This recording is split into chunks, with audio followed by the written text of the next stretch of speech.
Salut tout le monde, c'est Fanny4 à l'appareil, j'espère que vous allez bien. Aujourd'hui on va se retrouver pour parler de la conclusion de la série One Piece de Netflix. Donc je vous ai déjà fait des vidéos du premier épisode, puis de l'épisode 2 à 4. Ici on va donc s'intéresser à l'épisode 5 à 8. Et franchement c'était encore une fois de très bons épisodes.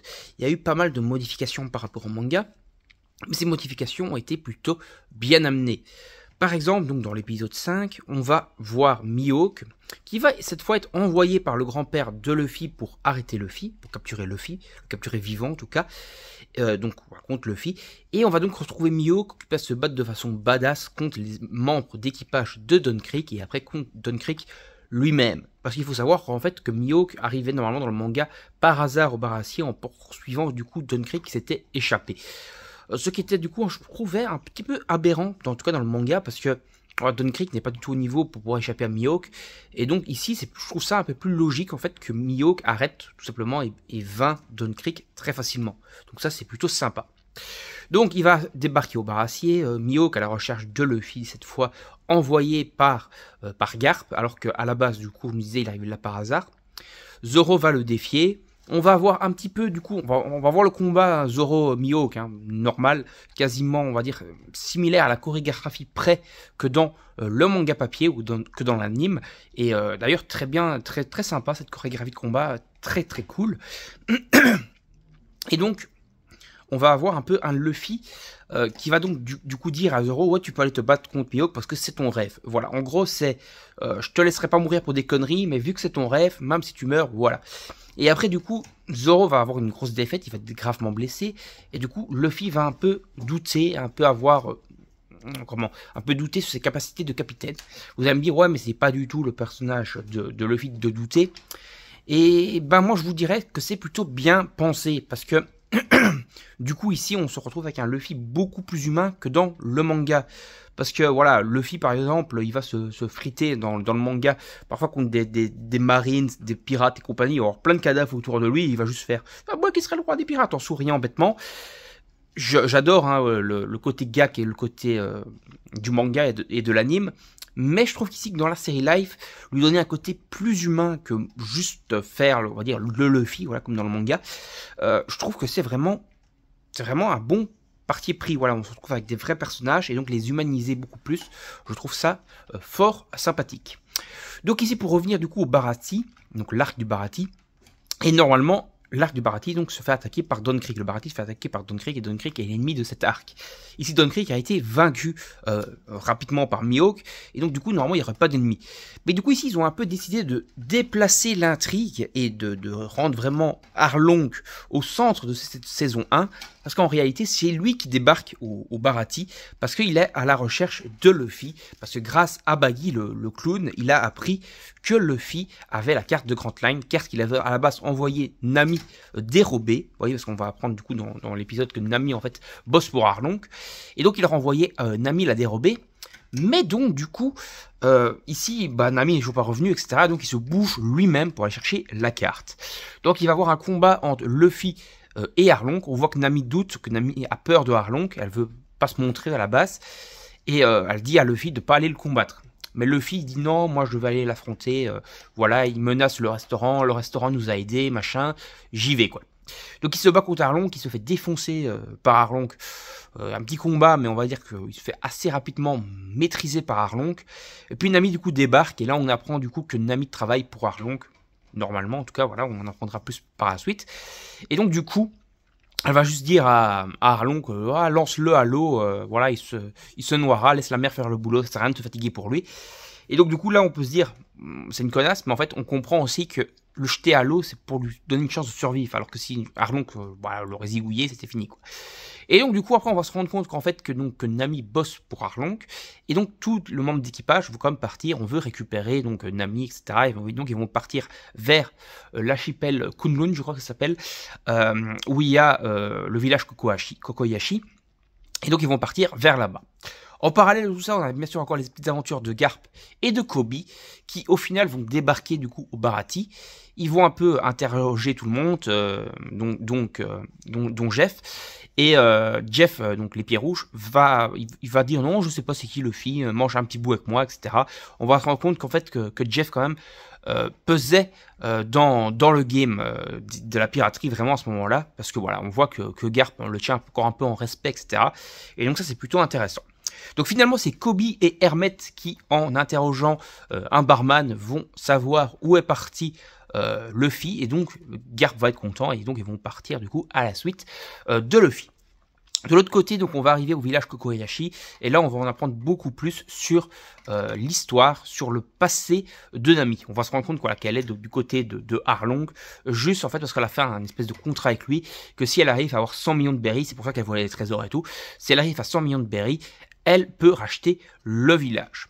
Arlong va se rendre compte qu'elle a eu la somme des 100 millions de berries, et vu que c'est un peu un bâtard, il va aller envoyer du coup la marine, donc en fait la marine qui paye grassement, on va dire pour qu'il lui fout de la paix, il va donc envoyer la marine récupérer la monnaie, donc les 100 millions de berries, pour qu'il puisse les garder et en même temps garder Nami. Du coup voilà. À la fin on va se rendre compte, donc Nami va se rendre compte que Arlong l'a complètement...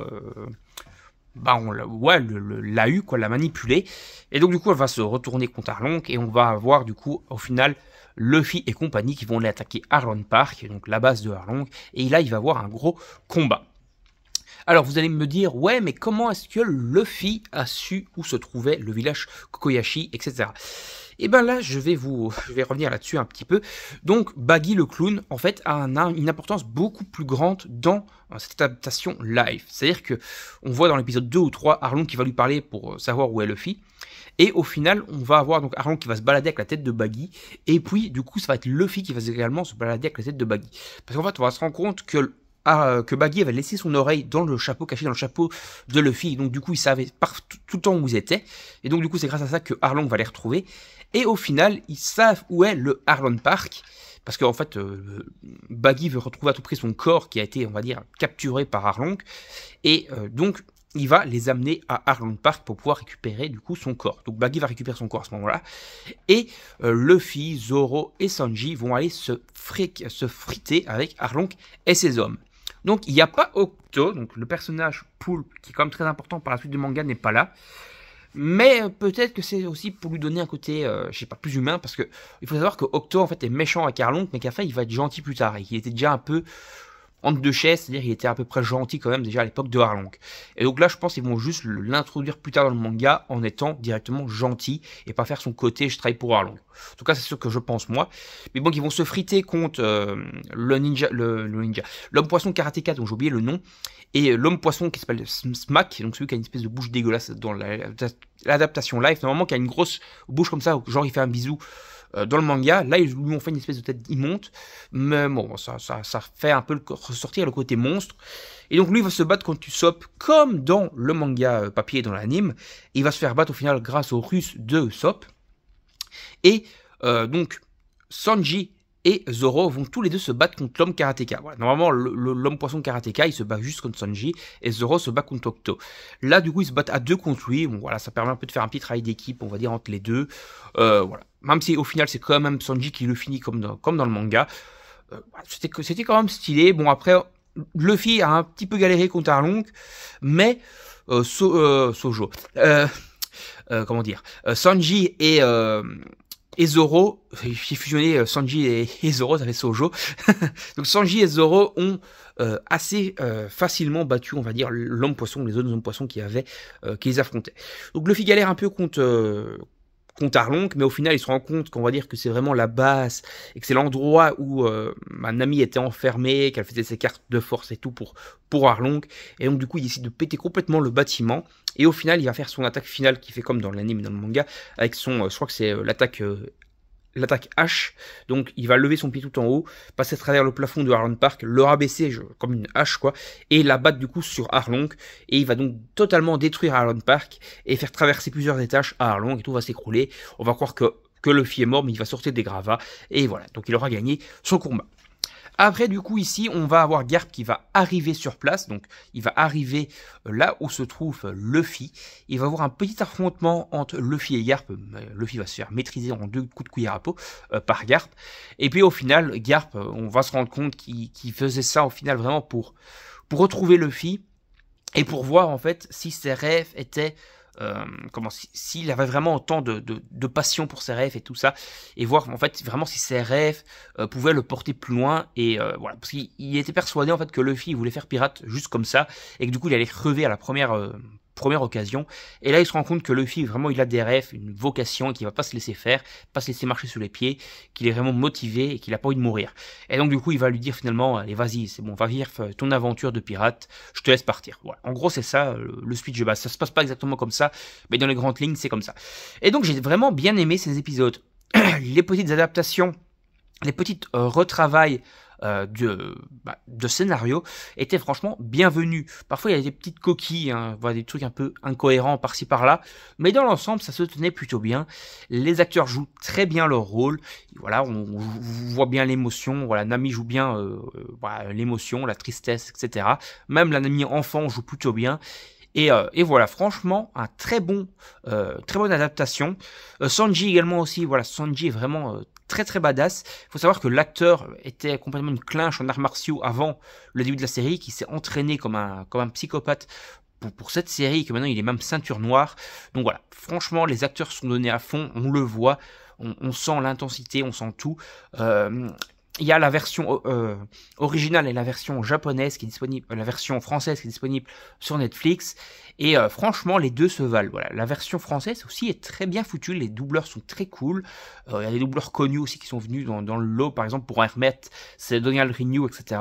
Donc franchement, c'est très bien fait. Et voilà, même les effets spéciaux sont vraiment très cool, vraiment très sympas. Les effets spéciaux de pouvoir de Luffy.